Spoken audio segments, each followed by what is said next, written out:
Мне было 10 лет, когда у меня умер дядя. Мы поехали к моей бабушке в деревню. На 39-й день со дня смерти произошел случай, от которого мне до сих пор не по себе. Я проснулась часов 5. Никого не было в доме. Со мной спал котенок. И тут я слышу стук в дверь. 2 удара. Я подхожу к двери и спрашиваю, кто там. В ответ – тишина. А дверь у нас с щелями. Я бы могла увидеть силуэт человека, но там никого не было.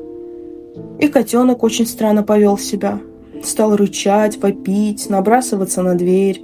На следующий день, то есть на 40-й день со дня смерти дяди, мой котенок немыслимым образом умер. Просто споткнулся на пороге и умер. У меня вопрос. Не взял ли на себя котенок мою смерть?